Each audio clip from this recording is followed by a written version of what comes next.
right, in today's Tech Talk, controversial high tech is being used around the world to help slow the spread of COVID-19, and a free app can now file an unemployment claim on your behalf.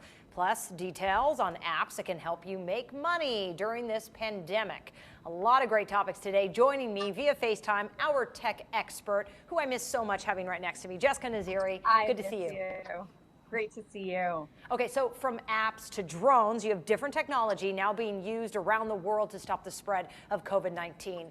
What is your reaction to this? I think that public health officials, big tech, technology can actually help us get back to normal life. So rivals Apple and Google are actually setting aside their rivalry and working together on a contact tracing app. You're going to hear this word a lot more, contact tracing. It's what health officials use to see if you've interacted with someone who had COVID-19 and make sure that you get tested or you go into quarantine. So what happens is public health officials, they ask patients a series of questions about where they've been, what they've done, who they've met, and it's a time-consuming process. So now Apple and Google are sidestepping that, and through this technology that actually uses Bluetooth signals, smartphones can both send and receive signals. So let's say a person tests positive for COVID-19, they mark themselves as infected and notify public health authorities through the app. The system would then use this actual anonymous Bluetooth signal and warn others who've come near that person in the last 2 weeks. Okay, so and then they would get tested too. Yeah, so how does this work? Someone has to voluntarily download the app and keep their Bluetooth on. Yes, exactly. So here's the thing. In order for this to work, you actually need to opt in. And so now privacy and security experts are so concerned that, our privacy is going to take a back seat, our individual rights. How are we going to contain this? And pretty much you're giving away your surveillance. And yes, it's voluntary and you need to opt in. But on the other side, how do we know if eventually this will become mandatory? Once more people use it and it's actually effective, then policymakers will rely on this to decide, for example, if you can leave your house or go back to work. And this could happen, this app, as soon as next month, and then they might even put the technology directly into their new phones. Exactly. So like you said, mid-May, they will support this. Here's the thing. On the flip side, Apple and Google say that they won't actually know exactly where you are. While it is Bluetooth, they're not tracing it. It's all anonymous. And the goal is to just, make this an easy process for health officials to actually make sure people are healthy, as opposed to asking them questions and not doing their jobs. Yeah, nothing is normal about these times. All right, next topic. It sounds too good to be true. We have a Do Not Pay app, which can now file unemployment claims. This is free. I mean, how does this work? So for people who are having issues filing for unemployment, there's an app for that.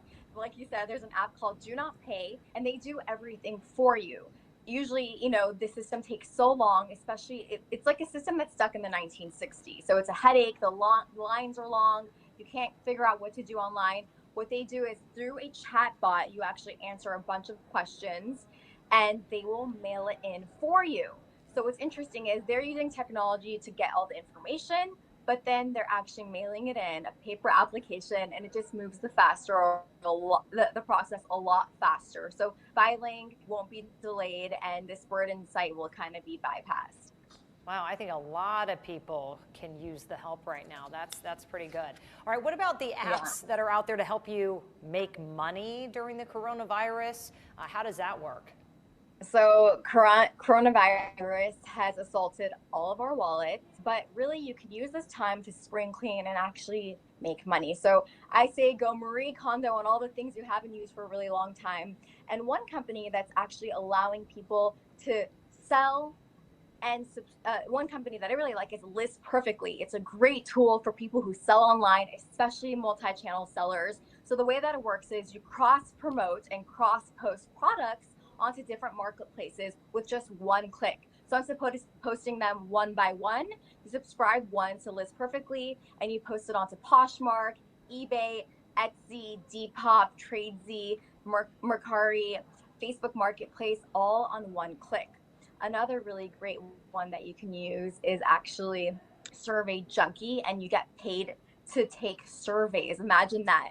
Other companies like Inbox Dollars, you can get paid for watching ads and reading emails. You can also subscribe to Truebill, and they negotiate your internet and telephone bills without actually lifting a finger. There is an online tutoring program called Chegg, and they allow you to get paid to teach biology and calculus and get paid $20 an hour. And I mean, I don't know about you, but I still have my wedding dress in the back of my closet, and I can actually sell that on Still White. And if you have an old cell phone in your drawer, you can try Gazelle. Wow, great. Yeah, I can't teach biology or math, but maybe I can sell the wedding dress. That might work. Jessica, thanks so much. I will see you soon.